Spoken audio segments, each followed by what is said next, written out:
you have come to know Jesus as the way, the truth, and the life, you will want others to know him also, including your patients. But is it ethical or even legal for physicians to address spiritual issues with their patients? How so? Let's join Dr. Farr Curlin, a physician at Duke University School of Medicine, as he helps us take a look at these foundational questions in this segment of Faith Prescriptions.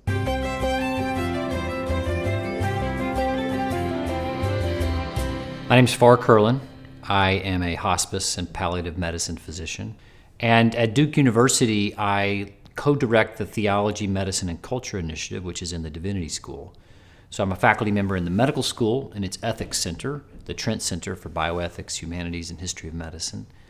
And I also have an appointment in the Divinity School where we invite those with vocations to healthcare to come and study and gain a Christian imagination for their work. In the modern era, medicine has come to depart from and detach from some of its historic commitments, and particularly its commitment to be a strictly healing profession, guided by what the well-working of the body, the bodily health of the patient needs.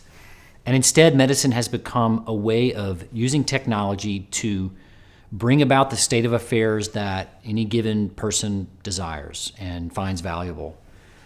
And as part of that movement, there has been a shift in the language of what our professional commitments are about.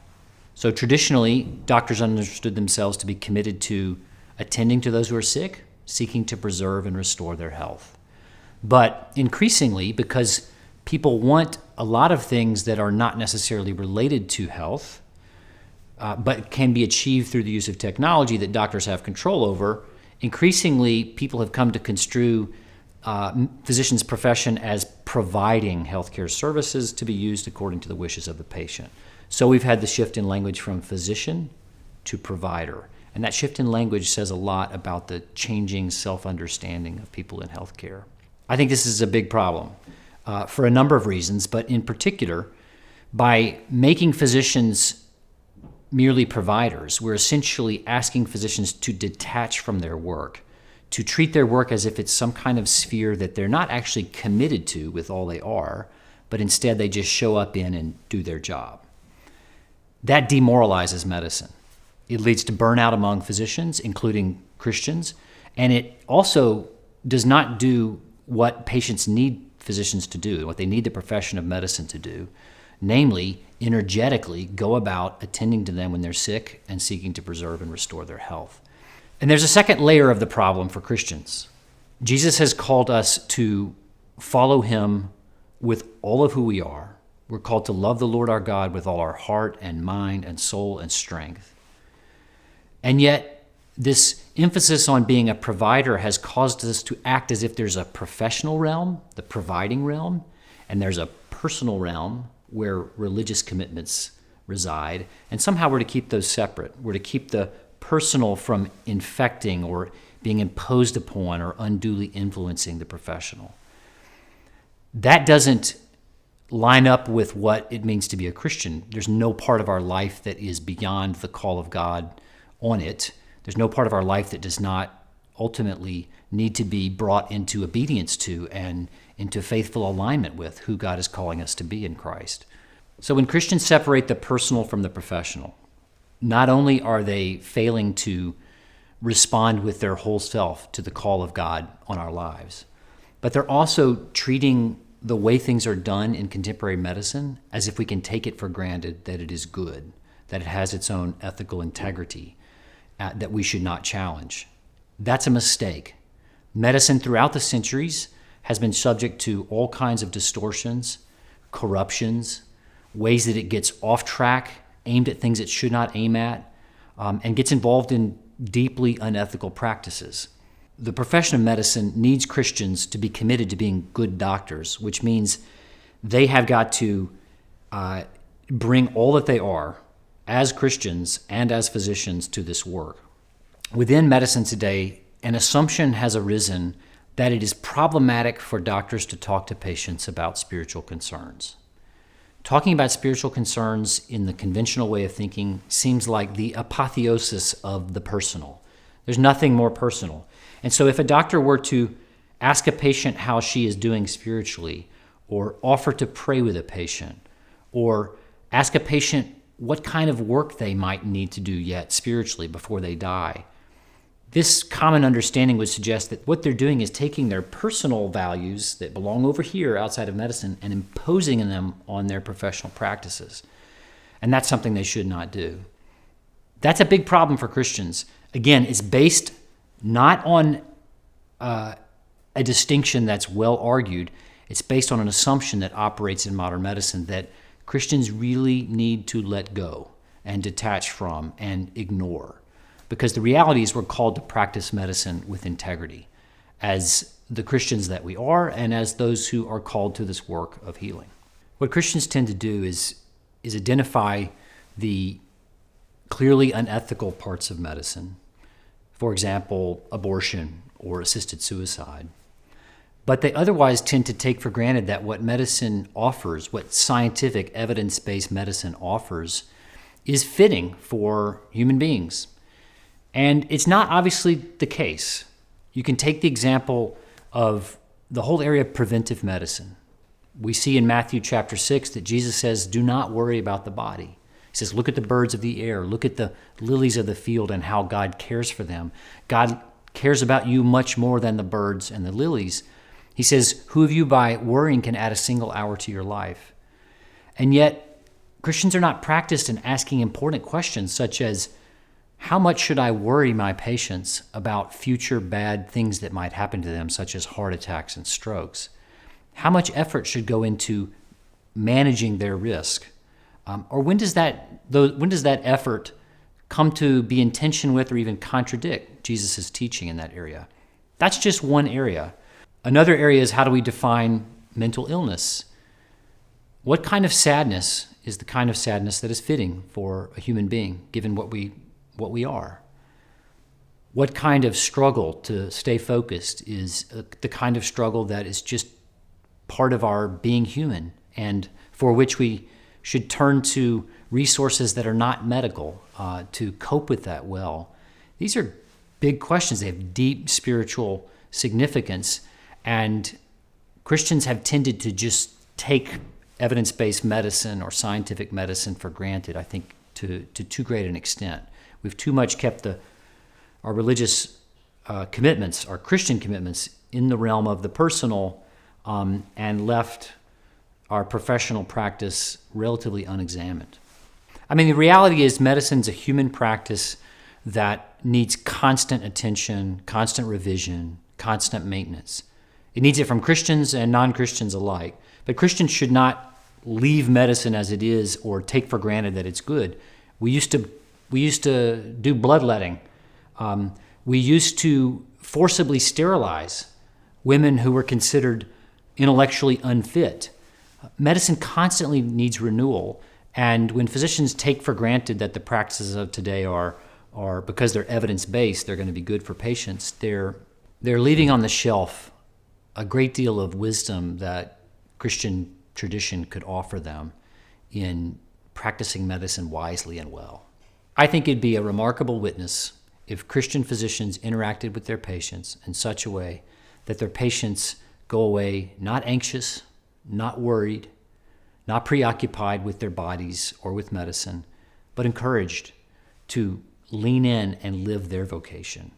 If medicine offered by a Christian physician reflected the truth that their bodies are good, their health is good, but it's all part of the goodness of a life that is oriented toward God, that medicine is something that helps them on their journey from God to God. Medicine's a human practice, and as a human practice, it is subject to distortion and corruption. That happens whenever people point medicine toward or use medicine to pursue something that is in fact not good. When they use it, for example, to kill the unborn, or use it to destroy healthy secondary sex characteristics, or to end the life of someone who feels like their function is too far diminished to be meaningful. But medicine is corrupted also in countless other subtle ways when Christians and others come to hope from medicine that which medicine cannot provide: salvation, deliverance from death, deliverance from aging, or anything else that really medicine is powerless to provide. Then we're asking of it more than it is meant to give us. So if you were to take the world's logic for granted, then you would think that when we decided to be a physician, we knew that there were certain things that the profession of medicine was committed to that were unethical, that were not good.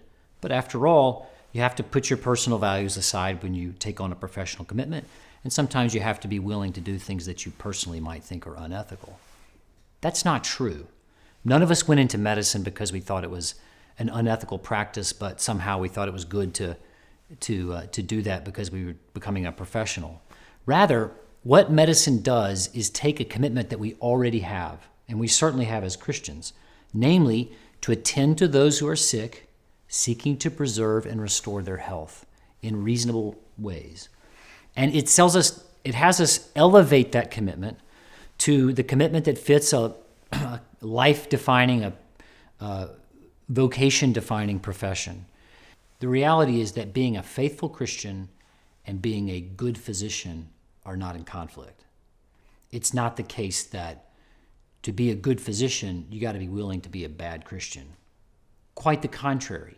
In fact, much that we take for granted in today's medicine, the hospital where you can go just because you're sick without respect to your other characteristics, are innovations of the Christian community.